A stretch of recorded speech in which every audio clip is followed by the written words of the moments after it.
and he joins us tonight. Eric, thanks a lot for coming on.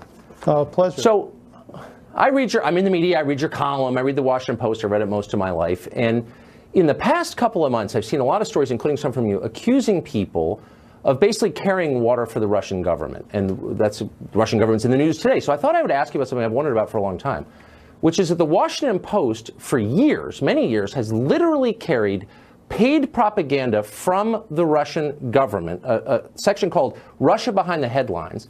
It looks like newsprint. It's designed to fool readers into thinking it's real. And it's pure propaganda paid for, distributed by the Russian government with stories like, we're doing a great job in Crimea.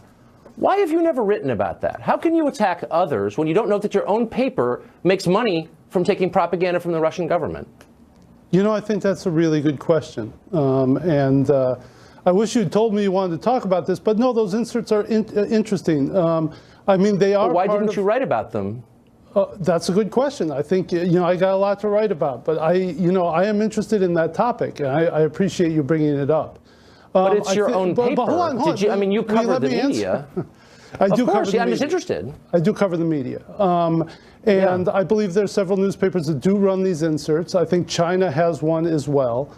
Right, that's right. They are what's known as native advertising, where there are signs to the reader that this is not your approved journalism. And I do think that people, subscribers to the Washington Post and the New York Times and other places that run these things, can differentiate between the news that is in the paper proper and the news that is in the Russia, China, so on and so forth insert. That's really your answer? Because they're well, I would say two things. One, I remember a very famous piece that you did attacking Politico for running native advertising, Mike Allen in particular, and you were all spun up into moral outrage over native advertising. And you never noted, again, that the Russian government is printing something in your paper designed to fool people, filled with the crudest kind of propaganda, but you didn't even notice it somehow. But I'm not surprised, because in case after case, you failed to cover your own paper, running fake or misleading things. And I'll just give you a couple of examples in case you didn't see them. On February 14th, hold on, Mr. Carlson. I need to back you up there on that, back up there on that premise. The thing that I wrote about Mike Allen was a different case altogether.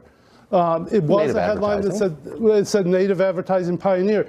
That was a cheeky way of saying that he was folding endorsements of companies and so on and so forth into the very text of his newsletter.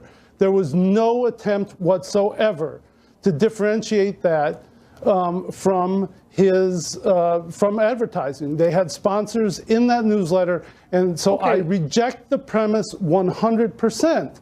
But, But you still can't answer why your paper intentionally tries to fool readers into believing that Russian propaganda is news and that you haven't bothered to cover it. And your job is to cover the media. I think that's what it says in your column. But again, February 4th, your paper reports that Steve Bannon, it is true, Steve Bannon drives over to the Department of Homeland Security to advocate for Trump's executive orders. The story turns out to be totally false. It didn't happen. And by the way, your reporters never even called the White House to ask. That's fine. We all make mistakes. You didn't cover it. You didn't cover on January 26th when the State Department fired its entire management team, so said your headline. The story turned out to be totally a crock. You didn't cover that. Why don't you cover your own paper's shortcomings is the question. I think you missed something, Mr. Carlson.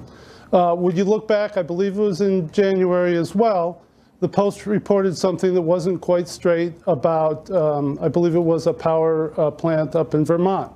I wrote a very hard-hitting piece about that situation. And if you go back, no, you didn't. I read the piece. You want to read what you read? What you wrote? By the way, two of your reporters reported that the Russian government had broken into and hacked the U.S. electricity grid. They were wrong.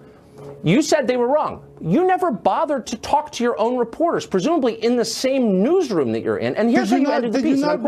Did you not read my post on that matter? Not only did I read your post, I just reread it about 10 minutes ago, and you did not interview those reporters in there. You said that the paper wouldn't talk to you. I pushed for an interview with editor Marty Barron. The story was very critical of the Washington Post, and I would note, was it? Because here's the last line, and I'm quoting. Wait 1 second, Mr. Carlson. Wait 1 second, okay? And there's the high-pitched laugh. I appreciate the high-pitched laugh. Anyway. I appreciate your failing to give me an answer. What's the answer? All right, there are few, if any, news organizations that allow their in-house media reporter to do as much coverage of their own shop as Fred Hyatt and Marty Baron allow me to do. And I'll cite you a few examples. Then you just declined to do it? Is that what you're saying? They allow you, but you out of cowardice refuse to? Like, what are you saying? I did a story about, I don't know how many months ago, about the failure of the Washington Post to get diverse professionals in the higher ranks of the paper. I also broke the story within the Washington Post. Good for you, but you're not answering my questions about why you did. These are real stories. They're not about diversity in your newsroom. You didn't interview the reporters who wrote the story. And then you end with this. The missteps mar an otherwise spectacular run for the Post. Now, when you write something that brown-nosy, do you feel guilt? No. Do you feel like I'm doing my job as a hard-hitting media reporter? A spectacular run of my own publication, my own employers? Finish the Post, Mr. Carlson. Read till the end, please.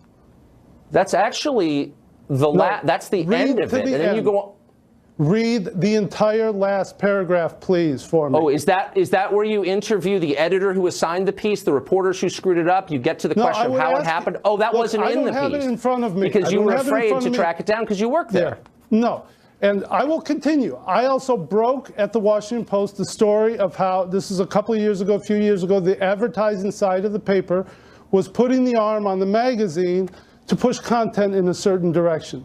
Was it Russian propaganda? Oh, you missed that story. Well, you're quite the sleuth, aren't you? It's actually in the paper when you open it up in the middle of it. Mr. Carlson, did you do anything on Bret Baier's report that there would be an FBI investigation related to the Clinton Foundation? What did you say? No, but I think that you did. Actually, Eric, I think that you did. Let me talk. I'm not the self-described media reporter. No, I'm just I don't cover the media. You do. Oh, yeah. Well, you cover media every single day. I watch you. Ooh, everybody on Fox News covers the media. No, I think that's your job, Eric. Of Fox News. Listen, Mr. Carlson, I want to ask you. Well, you would know because you're a little obsessive about Fox News, I notice. You've covered Fox News in the last 10 months 23 times more than MSNBC. And look, you've got a political agenda. You're a lefty. You're angry about politics. I get it. But here's my question to you. Does Jeff Bezos, who owns your paper, does Marty Baron, who edits it, do they ever call you and say, good job, Eric. You're doing a real good job as a media critic. Do they ever tell you? I'm just a sincere question. Do they ever say that to you? Let me finish with an earlier point that you just seemed to steamroll me on. But what did you say when Bret Baier reported falsely that there would be an FBI indictment, there would be a federal indictment related to the Clinton Foundation 1 week before the election against Donald Trump? Yeah. What did you say about that? As a media reporter, we'll have to go back to the tape. What did Howard Kurtz say about that? Eric, look, I get it. You can't answer the question. So you're saying that I somehow have an obligation to be a media reporter, but I'm not a media reporter, and you are. And you get a lot of mileage out of it. I'm Mr. Media Reporter. I'm brave. They give me all this rope, and I can do whatever I want. But you don't. And instead, you single-mindedly pursue your political agenda. And my question is, please answer it. Does the owner of your paper, Jeff Bezos, who runs Amazon, does he ever call you and say, good job? Or does Marty Baron ever say, you're doing what we want you to do? Are you acting on their instruction? Do they notice what you're doing? What do they think of it? My direct boss is Fred Hyatt. I do not. Does he say, good job, Eric Wemple? Like, really insightful. Does he ever say that? I'm wondering.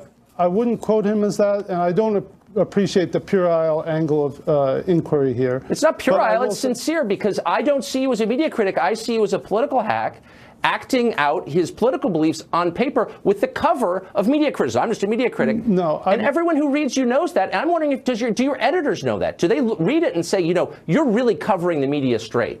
Do they think that? I believe I do cover the media straight. Today, for example, did you see what I wrote today? I questioned the New York Times as to how they gave a public account of a reporter. Look. Oh, you questioned your competitor. That's very brave. But do you ever question yourself? Do you ever question your own Mr. paper? Carlson, I don't think you do very much. I will put the Washington Post's, into the freedom that I have and the times that I have criticized my own paper against anyone in this industry. Okay? Okay. I'm starting to feel bad for you. Look, the point is just actually, you have the freedom, and I think it's great. You should just use it to do something useful, like reporting on Russian propaganda in your own paper. We're out of time. Eric, it's great to see you. Thanks a lot for coming on. And of course, I hope you'll come back.